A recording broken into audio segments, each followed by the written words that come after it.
just fine.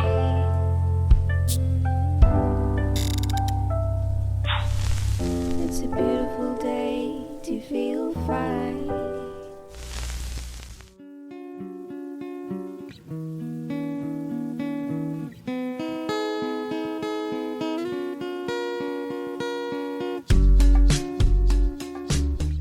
Hello, hi, it's voiceover time. I'm gonna try and do this in one take. We'll see how this goes. But we're just gonna get started with the clay. I'm making a little incense dish / trinket dish / decoration. Anyways, we're just getting started now. Obviously, I was listening to the new Melanie Martinez EP. It's really good. I'm really enjoying it. But yeah, we're just gonna go ahead and start on a dish. This was very fun. I really love doing clay projects.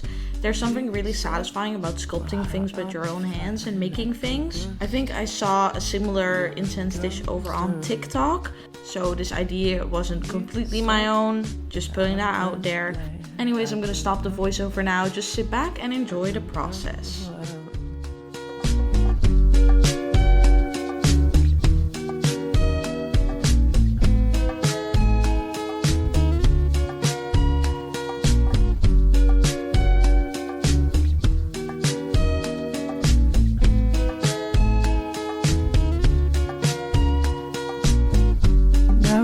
It's late September, I can feel what you feel.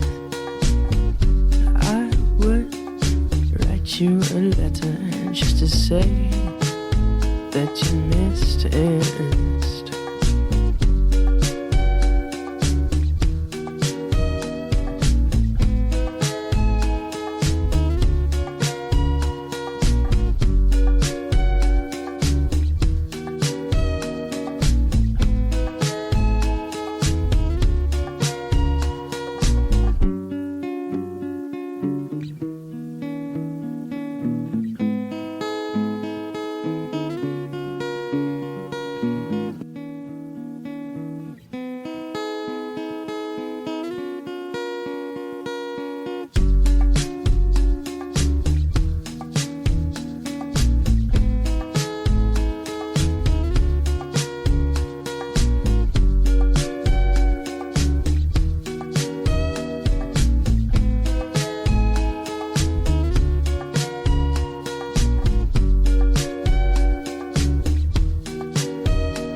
You said I'm a liar.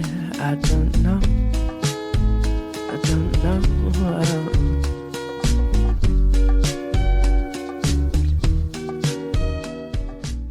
So it's the next morning, this dried, and I just reinforced it. I didn't really attach these as well as I should have. So if you're doing this at home, really make sure that that's correct. So the way I kind of solved it is, I don't know if you can see it, but I put plastic reinforcements, like strips of like shrinky dink plastic on each of the little sun thingies. I glued them on, super glued them back on. And I also then finished it off with a circle of the plastic to extra reinforce it. I used like a whole tube of super glue, so it should be fine. I really spent like 10 minutes pressing each one of them on and reinforcing them so that they actually stayed. Should be fine now. However, you can see the glue obviously, so I think we're gonna have to paint this. I think I'm just gonna paint it like a light gray or the same-ish kind of color. But yeah, let's first wait for this to dry and then we'll get into the painting.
So here's what he looks like after his first coat of paint. I think the biggest thing with all these clay projects is that the paint is never going to be 100% even. You really have to get over that. I hope when it dries it gets a little bit more even, but I think it looks okay. Well, let's just wait for him to dry, shall we? Down by the river.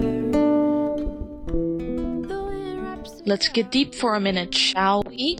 Basically, this video is a follow-up to a video I made in March, which I didn't end up actually editing or publishing. In March, I made this little clay wrap, and basically, I really loved him until I started lacquering the clay and everything went wrong. Basically, the lacquer discolored the clay and ruined everything. And so then I painted him, which I didn't like, and then I tried scrubbing the paint off, which also didn't work that well. I almost fainted because of the acetone that I was using, and then I ended up repainting him and it didn't go as planned. So this is a Gus Gus. Gus Gus was the star of his own video that never got published. In light of all of this, I figured we should have a little talk about perfectionism, because I'm kind of experiencing the same thing with Leopold. Is this good enough? Is anything I create ever good enough? Is this what I want to put out? And the answer is I should put it out, because people need to be able to learn from my mistakes. As you might have noticed, I'm a little bit of a perfectionist, but the thing with these projects is both of these things were things I couldn't have avoided. Maybe the lacquer on Gus Gus I could have avoided if I just tested it on the clay beforehand, but like the way the paint is looking on Leopold, I can't do anything about that. I can't help that super glue just leaves a stain on things. That's just the way it is. And I think as a perfectionist, I tend to dismiss any and all lessons that these individual projects taught me just because they're not perfect. Even though that's like the whole point, I can't expect myself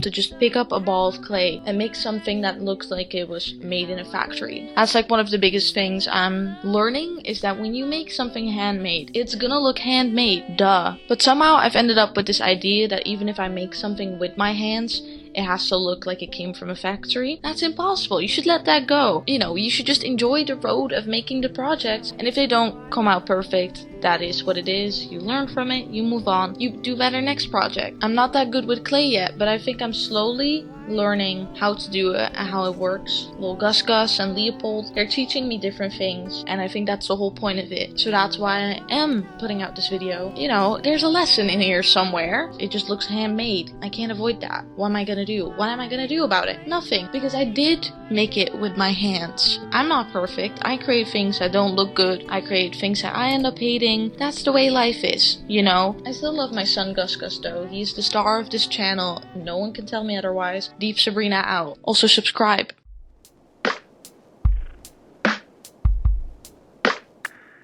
Anyway, so this is the final incense dish, trinket dish, decoration. Just pretend the paintbrush is incense for now. Anyways, I think I put this the wrong way. I don't think this is a smart figuration because the ash would, you know, get on the table. So, and also I always end up regretting painting these projects. I think this one turned out okay, but I like the white clay look better. It's just that the super glue stained the white clay, so it wasn't white anymore. But yeah, I do like how he came out. He's so cute. I love his little eyebrows. You can always learn something from doing projects like this, so that's why I think it was worth it. So yeah, that'll be the end of this video. I hope you enjoyed. If you did, don't forget to leave a like and comment and subscribe, because all of those things would help me out on my YouTube journey. And I will see you in the next video. Bye!